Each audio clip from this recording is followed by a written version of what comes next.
મેયરના હસ્તે રાષ્ટ્રીય pulse polio રસીકરણ અભિયાન 2026નો શુભારંભ કર્યો. વડોદરા મહાનગરપાલિકાના આરોગ્ય વિભાગ દ્વારા 28 જૂન 2026ના રોજ રાષ્ટ્રીય પલ્સ પોલિયો રસીકરણ અભિયાનનો વિધિવત શુભારંભ કરવામાં આવ્યો છે.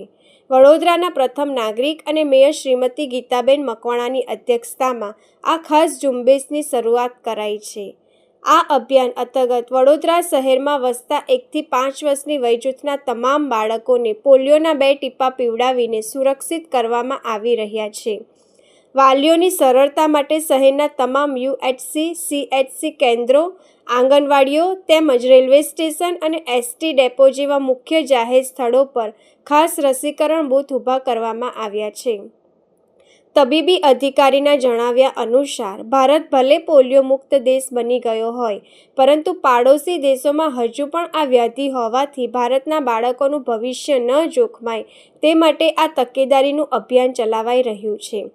પ્રથમ દિવસે બૂથ ઉપર રસીકરણ કર્યા બાદ આગામી 2 દિવસ સુધી આરોગ્ય કર્મચારીઓ ડોર ટુ ડોર જઈને બાકી રહી ગયેલા તમામ બાળકોને કવર કરશે. રાષ્ટ્રીય પલ્સ પોલિયો અભિયાન રસીકરણ અભિયાન 2026 અંતર્ગત આજે તારીખ 28 જૂનના રોજ વડોદરાના પ્રથમ નાગરિક મેયર શ્રી ગીતાબેન મકવાણાની અધ્યક્ષતામાં વડોદરા મહાનગરપાલિકા દ્વારા આ પોલિયો રસીકરણ અભિયાનનો શુભારંભ થઈ રહ્યો છે. તારીખ 28 જૂન એટલે કે આજે વિવિધ વડોદરા મહાનગરપાલિકાના UHC અને CHC સેન્ટર હોય, આરોગ્યના કે આંગણવાડીના કેન્દ્રો હોય, રેલવે સ્ટેશન અને ST ડેપો જેવા જાહેર સ્થળો હોય, આ સ્થળોએ 0 થી 5 વર્ષની વયજૂથ ધરાવતા બાળકોને પોલિયોના 2 ટીપા પીવડાવવામાં આવનાર છે. આપણે સૌ જાણીએ છીએ કે ભારત પોલિયો મુક્ત થઈ ગયેલો દેશ છે, પરંતુ આપણા પડોશી દેશો હજુ પણ આ પીડાથી પીડાય છે. ત્યારે ભારતના બાળકોનું ભવિષ્ય ન જોખમાય તે માટે તકેદારીના ભાગરૂપે હજુ પણ ભારત સરકારના દેખરેખ હેઠળ સમગ્ર દેશમાં આ અભિયાન ચાલુ છે, જે અંતર્ગત આજે આ અભિયાનનો શુભારંભ મેયરશ્રીએ કરાવ્યો છે.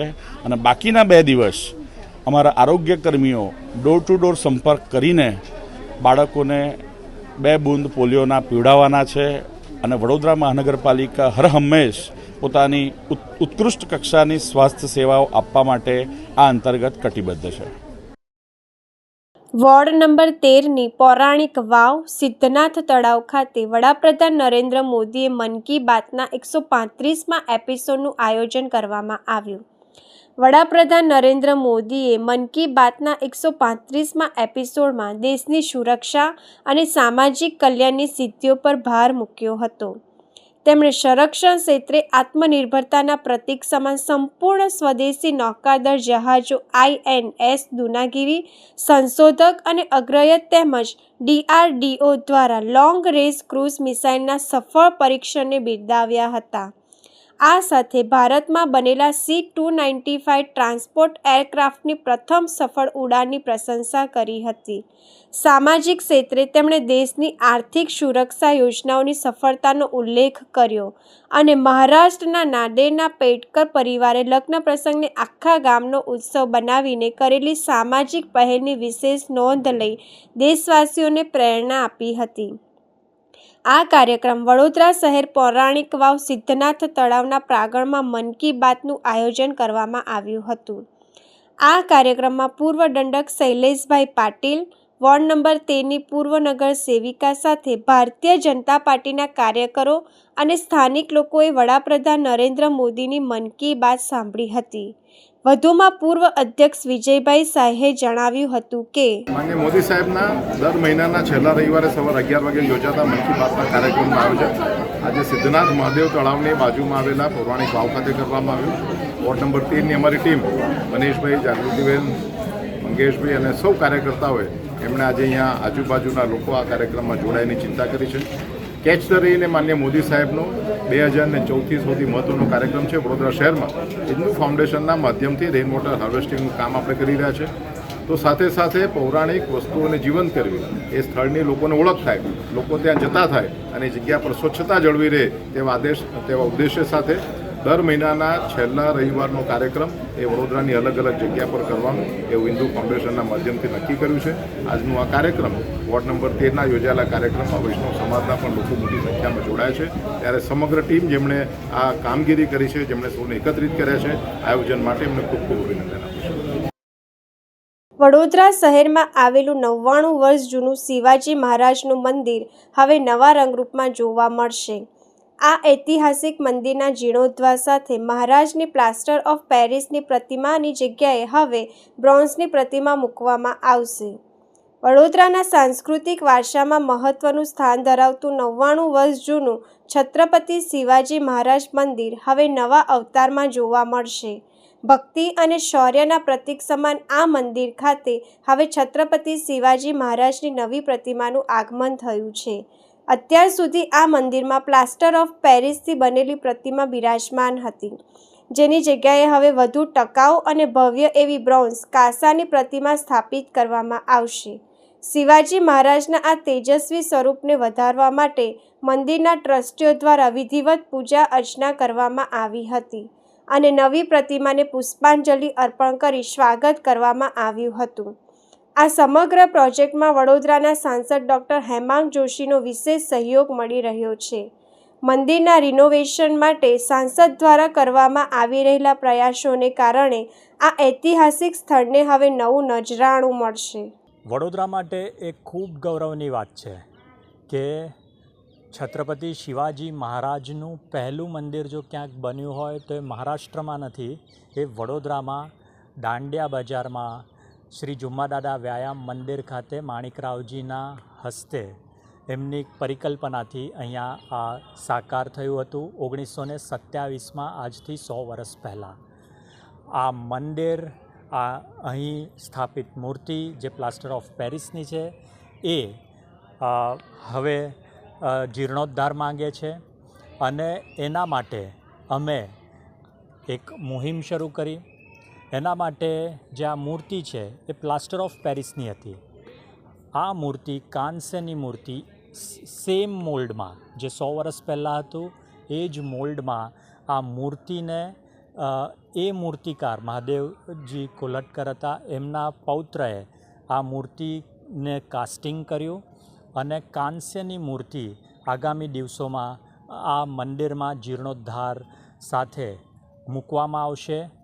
આ મૂર્તિ માટે અમને કહેતા આનંદ થાય છે કે વડોદરાના યુવા સાંસદ ડૉક્ટર હેમાંગ જોશીએ એમના વ્યક્તિગત ખાતામાંથી અમને એ મૂર્તિ માટે એમણે ભેટ આપી છે, આ સંસ્થાને એમણે ભેટ આપી છે એ મૂર્તિ. તો આ મૂર્તિ સાથે એ જૂનો વિકાસ અને વિરાસતનો વિકાસ આ મંત્ર લઈને આગામી દિવસોમાં આ જે મંદિર છે એનો આગામી દિવસોમાં જીર્ણોદ્ધાર કરવા માટે અમે ટ્રસ્ટી મંડળ તથા સાંસદ શ્રી હેમાંગભાઈ જોશી એ બધા કટિબદ્ધ છીએ. ચિરાયુ પંડિત, જુમ્માદાદા વ્યાયામ મંદિર કાર્યકર્તા. વડોદરામાં આદિત્ય ઓકના પુસ્તકનું આયુષ્ય શાસ્ત્રનું વિમોચન. વડોદરા ફોર્ચ્યુન એન્ટરટેઇનમેન્ટ અને શ્રીમતી શ્રેયસી દ્વારા સારા આર્ટ સેન્ટર ખાતે જાણીતા સંગીતકાર શ્રી આદિત્ય ઓક લેખિત પુસ્તક આયુષ્ય શાસ્ત્ર, આયુષ્યનું જીપીએસનું ભવ્ય વિમોચન કરાયું હતું. આ પ્રસંગે મહારાષ્ટ્રના સુપ્રસિદ્ધ સંગીતકાર શ્રી કૌશલ ઇનામદાર અને ડૉક્ટર શ્વેતા કાળુશંકર જેજુરકર ખાસ ઉપસ્થિત રહ્યા હતા. શ્રી કૌસ્તુભ દિવાન દ્વારા લેખકની મુલાકાત લેવાઈ હતી. શ્રી આદિત્ય ઓકે જણાવ્યું કે પિતા શ્રી વિદ્યાધર ઓકની પ્રેરણાથી લખાયેલા આ પુસ્તક માટે તેમણે 30,000થી વધુ જન્માક્ષરોનો ગૂઢ અભ્યાસ કર્યો છે. સંગીત કરતાં પણ વધુ મહેનત આ પુસ્તકમાં થઈ છે, જે આગામી પેઢી માટે માર્ગદર્શક બનશે. સંસ્કારી નગરી વડોદરાના પરીક્ષકો સમક્ષ પુस्तक विमोचनનો તેમણે ભારે आनंद છે. वस्तुस्थिती अशी आहे की हे वाटणं हिनी हा जो बायोडेटा वाचला हा थोडक्यात नव्हता, हा सगळा होता. म्हणजे पुस्तकात तुम्ही जेव्हा विकत घ्याल तेव्हा तुम्हाला हेच सगळं तिथे वाचता येणार आहे. तिने थोडक्यात म्हणून सगळंच वाचून दाखवल्यामुळे नाही मी काही मुद्दे कापले तर जरा थोडक्यात म्हणून तिने जरा सगळं वाचून दाखवल्यामुळे झालं असं की वेळ कुठे कधी मिळतो तुला हे सगळं करायला, हा प्रश्न पडणं स्वाभाविक आहे. पण वास्तविक पाहताना आपल्याकडे खूप वेळ सगळ्यांकडे असतो. म्हणजे एखाद्या चित्रपटासाठी, कौशलसाठी आज जर मला रेकॉर्डिंग वाजवायचं तर मला दिवसातनं 3च तास खर्च करायचे, माझा अख्खा दिवस त्याच्यात जाणार नाही. किंवा मला एखाद्या जिंगलचं रेकॉर्डिंग करायचंय तर तिथे पण माझे 3च तास खर्च होणार आहेत. त्याच्यामुळे बऱ्याचदा असं असतं की बऱ्याच लोकांना असं वाटतं की आम्ही खूप व्यस्त असतो आणि ते बरोबर चुकीचं असतं. आमच्याकडे उलट खूप जास्ती वेळ असतो आणि नाही रे तो बिझी असेल म्हणून त्याला आपण बोलवूयाच नको म्हणून सुद्धा खूप कामं हातातनं जात असतात अशा वेळेला. तर जेव्हा लोकांना असं वाटत असतं की आम्ही खूप बिझी आहोत आणि जेव्हा आम्ही बिझी नसतो त्या वेळात मी हे पुस्तक लिहिलं आहे. त्यामुळे हे पुस्तक लिहिण्यासाठी माझ्याकडे भरपूर वेळ होता, जो लोकांना असं वाटणं स्वाभाविक आहे की ते नव्हता. आणि आता जरा सिरियसली थोडंसं पुस्तकाविषयी सांगायचं तर मुळात बाबांचं माझ्या 77 साली माझा जन्म झाला आणि त्याच्यानंतर जवळपास 6-7 वर्षापासून बाबांना मी ज्योतिषशास्त्र घरी अभ्यासताना आणि कन्सल्ट करताना मी बघत आलोय. कारण का आता आपण मोबाईल फोनमध्ये कुठचंही ऍप उघडलं तर त्याच्यातनं आपल्याला पटकन कुंडली करून मिळते. काही कुंडली करणं हे काही रॉकेट सायन्स, ऍक्च्युली ते रॉकेट सायन्स नाहीच आहे आणि आता तर अल्गोरिदममुळे तर खूप सोपं झालंय ते. पण पूर्वीच्या काळामध्ये मोबाईल फोन ऍप नसल्यामुळे आम्हाला हातात सगळी अभ्यासाची पुस्तकं, ज्योतिषाच्या अभ्यासाची पुस्तकं, त्याच्यानंतर लॅटिट्यूड लॉन्जिट्यूडचं पुस्तक आणि पंचांग हे घेऊन ती हाती पत्रिका करायला लागायची. आणि ही एक पत्रिका करायला साधारण 20 ते 25 मिनिटाचा अवधी लागतो, कारण त्याच्यामध्ये गणिताचा भाग आहे. ती शिकवली तर कोणालाही करता येऊ शकते. त्यामुळे व्हायचं असतं की बरं त्या काळात लँडलाईन्सच फक्त असल्यामुळे आमच्या घरी एक कर्म असं कायम चालू असायचं की फोन वाजला की हॅलो डॉक्टरांची अपॉइंटमेंट हवी, आज रात्रीची मिळेल का? हो मिळेल. मग तुमचं नाव, पत्ता आणि हे जन्मतारीख, जन्मवेळ, जन्मठिकाण आम्हाला द्या, असं म्हणून ते लिहून घेतलं की मी आणि माझा मधला भाऊ आनंद आम्ही दोघं जण शाळेतनं घरी आल्यानंतर आजच्या दिवसभरातल्या 8, 9, 10, 11, 12, 15 ज्या काही पत्रिका दिवसभरात आईने किंवा घरच्या ज्या माणसांनी लिहून ठेवल्यात त्या पत्रिका करण्याचं काम सुरू करायचं. त्यामुळे 6:30 वाजता पत्रिका करायला सुरू केलं की 8:30-9 वाजता पत्रिका संपायच्या. मग जेवण झाल्यानंतर बाबांकडे रात्री 10 वाजता सगळी ही मंडळी आमच्या सायन्सच्या घरी यायला लागायची आणि मग इथे आनंद आणि इथे मी आणि मध्ये बाबा आणि बाबांची पत्रिका रेटिंग चाललंय. त्यामुळे ज्योतिषशास्त्राचा आम्ही अभ्यास केला तर नाही, परंतु ज्योतिषशास्त्राचा डायरेक्ट प्रॅक्टिकलच अभ्यास झाला. हा प्रश्न, त्याचं हे उत्तर ही कुंडली. त्यामुळे आज जर तुमच्यापैकी कोणी व्यक्तीने मला सांगितलं की मला ज्योतिषशास्त्र शिकायचं आहे तर आपण लगेच शिकायला सुरुवात करू शकतो. परंतु भिक्षुकी करताना तसं पाठांतर करायला लागतं की असं कुठचाही पंडित किंवा कुठचाही पुजारी आपल्या घरी आल्यानंतर मला जरा रुद्र येत नाही म्हणून तो वाचून असं वाचून नाही, त्याला पाठ असतं ना ते. तर हे जे पाठांतर करायला लागतं ते ज्योतिषशास्त्रात पण सुरुवातीच्या काळात प्रचंड करायला लागतं. म्हणजे पहिले 6 महिने तुम्हाला पाठांतरच करायला लागेल, त्याच्यानंतर मग आपण मूळ अभ्यासाकडे वळू शकतो. तर हा पाठांतराचा अत्यंत बोरिंग जो भाग असतो तो माझा आणि आनंदचा बाबांच्या बाजूला बसून पार पडला. त्याच्यामुळे नंतर जेव्हा पत्रिकाचं बाबा वाचन करायला लागले तेव्हा बऱ्याचशा गोष्टी ह्या पाठच असल्यामुळे आम्हाला कळायला लागल्या. त्यामुळे साधारणपणे 2 वर्षात ज्योतिषशास्त्र जे येऊ शकतं माणसाला ते मला याला 30 वर्ष लागली असं आपण म्हणूया. कारण 30 वर्ष बाबांच्या बाजूला बसून मी पत्रिकांचं वाचन करत होतो. परंतु 30 वर्ष लागल्यामुळे ना ते खूप अंगात मुरत गेलं आणि ते मुरत गेल्यामुळे मला वाटतं की कुठेतरी मला असं वाटलं असेल की ह्या ज्ञानाचा व्यावहारिक उपयोग झाला पाहिजे, म्हणून ह्या पुस्तकाचं लिखाण माझ्याकडनं झालं असं मी म्हणेन. गणित सुद्धा बदललेलं दिसतं. जे श्रेयसीनी यांची आदित्यांची ओळख करून देताना डॉक्टर ब्रायन विस याचा उल्लेख केला. मी त्यांची खूप मोठी फॅन आहे. त्यांचं ओनली लव्ह इज रिअल या पुस्तकावरती मी जवळजवळ 7-8 वर्षापूर्वी ग्रंथास्वादमध्ये माझं व्याख्यान दिलेलं आणि ते माझं खूप जवळून म्हणजे भावणारं पुस्तक आहे. त्याच्यानंतर त्यांचे many lives many masters, through time into healing आणि सध्या मी वाचते परत वन सोल मेनी बॉडीज. त्याचा 5वा जो अंक आहे ते डॉक्टर ब्रायन विसचा. सायकोथेरपी, पास्ट रिग्रेशन थिअरी किंवा सायकोलॉजिकल डिसऑर्डर झाल्यानंतर जे पेशंट सायकियाट्रिस्टकडे, सायकोलॉजिस्टकडे सायकोथेरपीसाठी जे जातात, वेळे नाही. आपण आपल्या इथे थोडीशी एक त्याच्याबद्दलची गैरसमज होती, आता ते निरसन होऊन राहिले. पण काही भीती किंवा काही तुमच्या मनात असलेले काही नॉट्स ज्यांना आपण म्हणतो, गाठी, ह्या विरघळण्यासाठी लोक सायकोलॉजिस्ट किंवा सायकियाट्रिस्टकडे जातात. तर त्यांचं उत्तमरित्या त्यांनी त्यांची केस स्टडीज मार्फत त्यांनी सांगितलेलं आहे. थोडासा मला वाचताना हे डॉक्टर विसचं बॅकग्राऊंड माहीत नव्हतं, पण मला ते आढळलं म्हणजे तुमच्या पुस्तकामध्ये वाचत असताना मला कुठेतरी असं वाटलं, कुठेतरी सायकोथेरपी, सायको अनालिसिस केलेलं आहे. विचारवंत व्यक्ती असतात ना, ते विचारपूर्वक शास्त्राचं स्वतःला समजेल तसा उलगडा करून ते मांडतात. तसा तो उलगडा आपल्या आयुष्यशास्त्रात जे आपल्या कुंडलीत मांडलंय, त्या वेगवेगळ्या ग्रहांचं, हा गोचर ग्रह कुठला किंवा ह्या ग्रहाचं काय गणित आहे, ते सरळ सरळ न सांगता त्याचं काय रूपांतर होऊन तुम्ही कशा पद्धतीने तुमचं आयुष्य बदलू शकता ह्याच्यावर यांनी भर जास्ती दिला आहे. आता कलाकार आणि नुसतं शास्त्रज्ञात फरक काय आहे, की कुठे ती कला, त्याच्याबद्दल हे आदित्याने विस्तृत विवेचन केलेलं आहे याच्यात.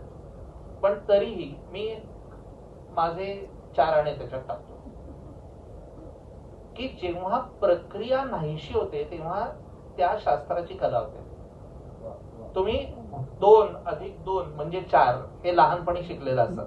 लहानपणी शिकताना तुम्ही 2 अधिक 2 म्हणजे 1, 2, 3, 4 असे सुटे सुटे मोजता आणि पुढे तुमच्या ते इतकं अंघोळणी पडतं आणि तुम्हाला इतकं ते माहिती होतं की आता कोणी तुम्हाला विचारलं की 2 अधिक 2 म्हणजे किती, तर 4 असं तुम्ही सहज म्हणून जाता. कलेमध्ये ह्या ज्या अत्यंत गुंतागुंतीच्या सुद्धा प्रक्रिया असतात ना, त्या नाहीशा होतात आणि आपल्याला वाटतं अरे जादूनी उमटलेलं आहे की काय. पण त्याच्या मागे मेहनत असते, त्याच्या मागे चिंतन असतं, विचार असतो आणि तो झालेला असतो. त्यामुळे लोक म्हणतात एका कार्यक्रमाचे इतके पैसे का घेतात, तर ते कार्यक्रमाचे पैसे नसतात, ते त्या मागच्या केलेल्या चिंतनाचे, मेहनतीचे आणि तुम्हाला अवाक करणारे किंवा तुम्हाला स्पर्श करण्याचे ते पैसे असतात, त्याचा मोबदला असतो. त्यामुळे कलाकाराप्रमाणे आदित्यानी हे पुस्तक लिहिलेलं आहे. आता या पुस्तकाची गरज काय आहे खरं, का माणूस जातो, आपलं भविष्य काय आहे हे बघायला, हा मला पडलेला प्रश्नच आहे.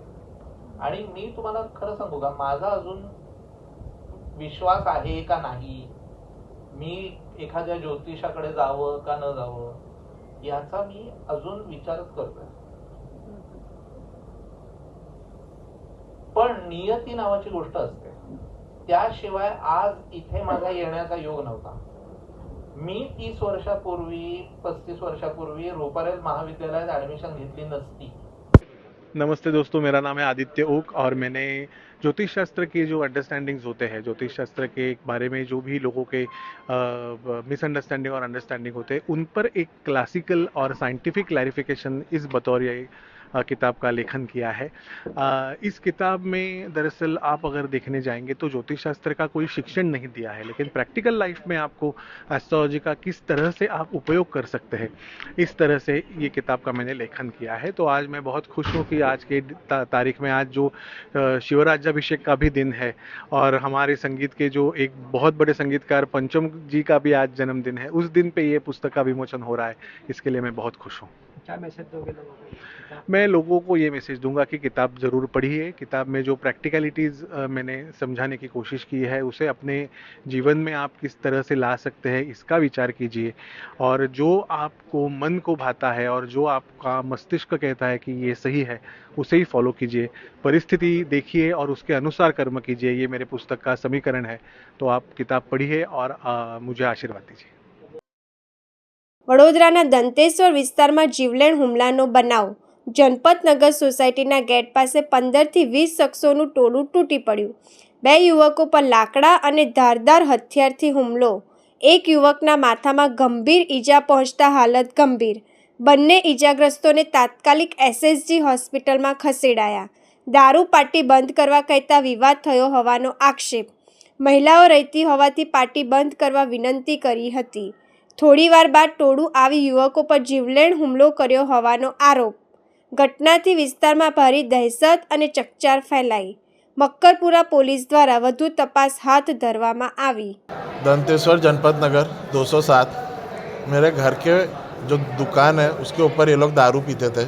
नाम है अक्षय, भावेश गित्ते, निखिल भूरिया और पंचाल, चिराग पंचाल। ये सब नामजद आरोपी है। भूरिया मर्डर केस में अंदर है, वहाँ से छूट के आया। और ये लोग ने, तो मैंने इनसे रिक्वेस्ट करने गया कि यहाँ पे मेरा घर है, मेरे मम्मी पापा रहते हैं, यहाँ पे दारू मत पियो।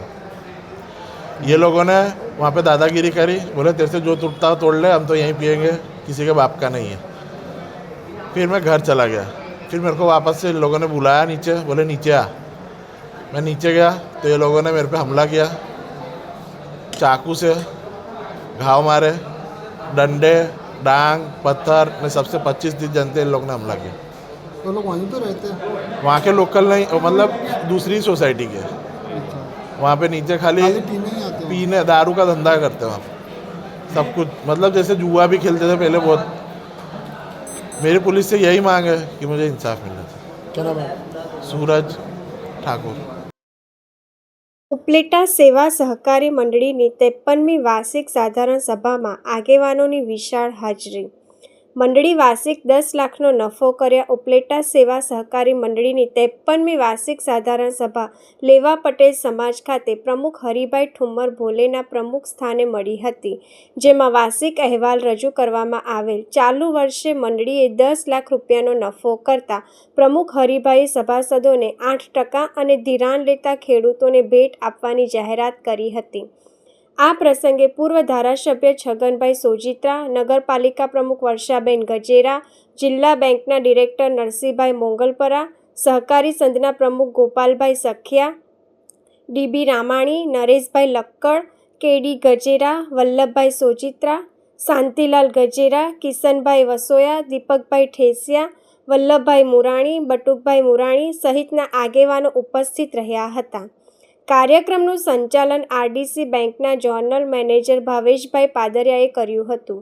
કાર્યક્રમને સફળ બનાવવા માટે મંડળીના મંત્રી નરોત્તમભાઈ ગજેરાના માર્ગદર્શન નીચે વિશાલભાઈ મુરાણી તથા દિનેશભાઈ સાવલિયાએ ભારે જહેમત ઉઠાવી હતી. વર્ષો સુધી પ્રદાન કર્યું છે તો અમરોલી શ્રી છગનભાઈ નામ નવું કરાયું,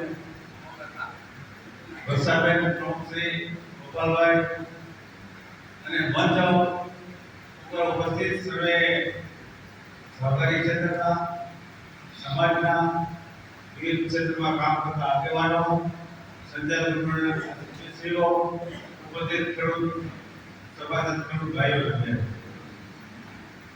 સાધારણ સભા દર વર્ષે મળે અને થોડાક આપણે રીતે હિસાબો રજૂ થાય.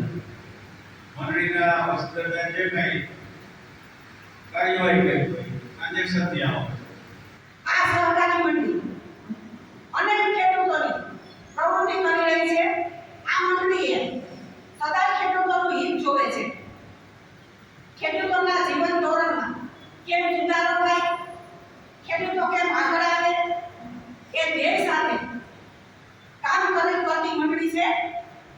આગળ આવું જ કામ કરતી રહે અને ખેડૂતોનો પ્રશ્નમાં હંમેશા અગ્રેસર રહે એવી શુભકામના ભારત માતાની જય. જે કાંઈ વહીવટ કર્યો એના હિસાબોનો દિવસ એટલે આજની સાધારણ સભા. આજની સાધારણ સભાના એજન્ડાની વાત કરું તો એજન્ડા નંબર 1 ગત વાર્ષિક સાધારણ સભાની કાર્યવાહીને વાંચી મહાધી આપવા. હું હરિભાઈ ઠુમર આજ રોજ ઉપલેટા સેવા સહકારી મંડળીની 63મી વાર્ષિક સાધારણ સભા મળી. આજે જે કંઈ વર્ષ દરમિયાન મંડળીએ વેપાર કર્યો હોય એના હિસાબો માટેનો દિવસ એટલે સાધારણ સભા. ખેડૂતોમાં ખૂબ ઉત્સાહ હતો.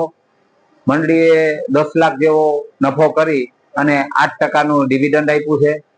સાથે સાથે જે કાંઈ ખેડૂતોએ મંડળી ઉપર વિશ્વાસ મૂક્યો અને એને કારણે આજે મંડળીએ 10 લાખ જેવો માતબાર નફો કરી અને ડિવિડન્ડની સાથે સાથે ધિરાણ લેતા દરેક સભાસદોને ભેટ પણ આપવાનું આજની સભામાં નક્કી કર્યું છે. રાજકોટ જિલ્લાનું જે સહકારી માળખું જયેશભાઈ રાદડિયાના નેતૃત્વ નીચે હાલે છે, એ સહકારી માળખું ઉત્તરોત્તર પ્રગતિ કરે એવા ઐતિહાસિક નિર્ણયો માનનીય શ્રી જયેશભાઈ રાદડિયાએ બેંક મારફત આપ્યા છે અને એનો સીધો લાભ ખેડૂતોને મળે છે. ત્યારે આ તકે હું જયેશભાઈનો પણ ખૂબ ખૂબ આભાર માનું છું. જય સહકાર, ભારત માતા કી જય.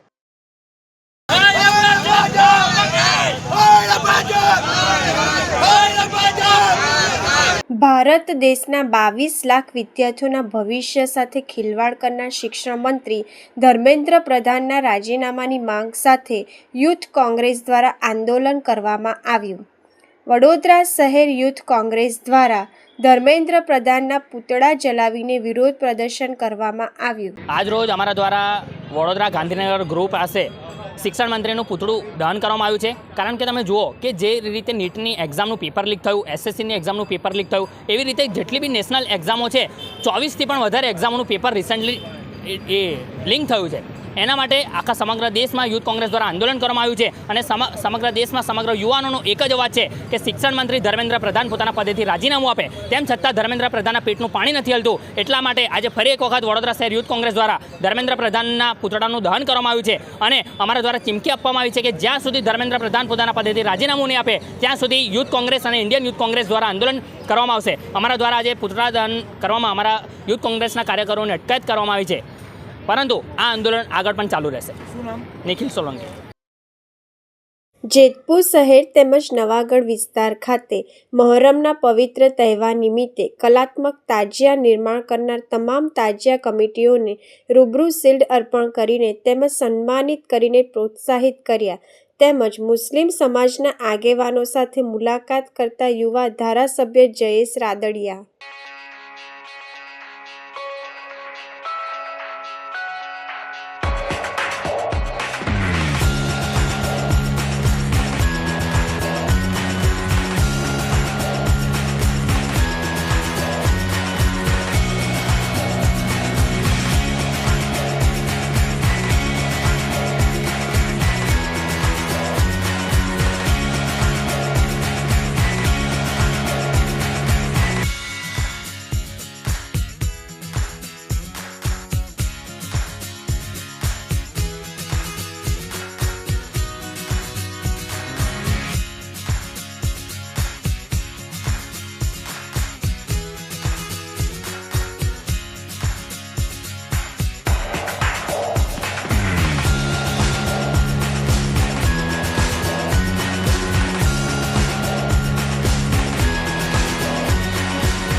ચૈતર વસાવાને સજાના વિરોધમાં વડોદરા લાલકોટ ખાતે આમ આદમી પાર્ટીનો વિરોધ પ્રદર્શન.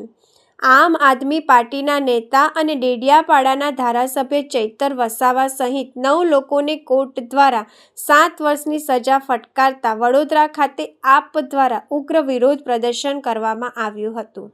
કાર્યકરોએ ચૈતર વસાવાના સમર્થનમાં પોસ્ટરો સાથે સૂત્રોચ્ચાર કર્યા હતા. આ પ્રસંગે વિધાનસભા 141ના સંગઠન મંત્રી મોચી જિગ્નેશકુમાર ભીખાભાઈએ મીડિયા સમક્ષ સરકાર પર આકરા પ્રહારો કર્યા હતા. તેમણે જણાવ્યું કે ન્યાયપાલિકા પર તેમને પૂર્ણ ભરોસો છે અને તેઓ ઉપલી કોર્ટમાં જશે, પરંતુ વર્તમાન ભાજપ સરકાર લોકપ્રિય વિપક્ષની નેતાઓને દબાવવા અને પોતાના પક્ષમાં ખેંચવા માટે સત્તાનો દુરુપયોગ કરી રહી છે.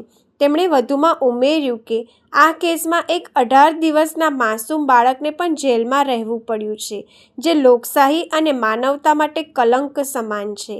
આદિવાસીઓનો મજબૂત અવાજ બનેલા ચૈતર વસાવાને અન્યાય સામે લડવા માટે સમગ્ર ગુજરાત અને દેશમાંથી જનસમર્થન મળી રહ્યું છે અને આમ આદમી પાર્ટી આ ષડયંત્ર સામે પોતાની લડત ચાલુ રાખશે.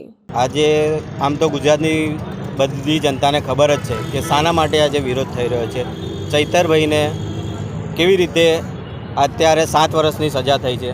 હવે ઉપલી કોર્ટમાં જઈને ન્યાય તો મળવાનો જ છે, ન્યાયપાલિકા પર અમને કોઈ એ નથી, પરંતુ જેવી રીતને આ સરકાર મોટા ઉભરતા નેતાઓને દબાવવા માટે, એમના પક્ષમાં ખેંચવા માટે આજે ડેડિયાપાડાની અંદર એક સાથું શાસન જો ચૈતરભાઈ કરતા હોય અને બીજેપીનું શાસન ના મળતું હોય, જેના લીધે આજે ચૈતરભાઈ વસાવાને 7 વર્ષની સજા કરી છે.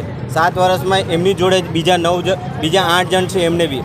અને તમે જાણો કરુણા તો એવી છે કે એક 18 દિવસનો બાળક એને બી અત્યારે જેલમાં રહેવું પડે છે. માટે આ માનવતા માટે બહુ ખરાબ છે. લોકશાહીમાં આવું ના હોવું જોઈએ. માટે લોકશાહીમાં દરેકને સરખો ન્યાય મળવા માટે અત્યારે અમે ચૈતર વસાવાના સમર્થનમાં છે. આજે તમે જોઈ શકો છો વડોદરા તેમજ આખા ગુજરાતમાં, ગુજરાત તો શું આખા ભારતની અંદર ચૈતર વસાવાના સપોર્ટમાં બધી પબ્લિક છે, પબ્લિક જાણે છે કે આ ખોટું છે, પરંતુ કોઈ બહાર બોલે તો એમને બી એવું થાય કે અમારા પર કેસ થઈ જાય. પણ અમે લડવાના છે ને ચૈતર વસાવાની જેમ અમે પણ આગળ આ બીજેપી સરકારને દેખાવાના છે કે કઈ રીતના કામગીરી થાય. આજે આદિવાસીનો એક અવાજ બનીને બહાર આવેલા ચૈતર વસાવાને દબાવવા માટે આ સરકારે જે ષડયંત્ર રચ્યું છે એનો અમે સખત વિરોધ કરીએ છીએ. જય હિન્દ, જય ભારત. હું મોચી જિજ્ઞેશ કુમાર ભીખાભાઈ, એ વિધાનસભા 141 સંગઠન મંત્રી. વિશ્વામિત્રી નદીમાં કચરો ફેંકનારાઓની હવે ખેર નથી, લાગશે સીસીટીવી કેમેરા.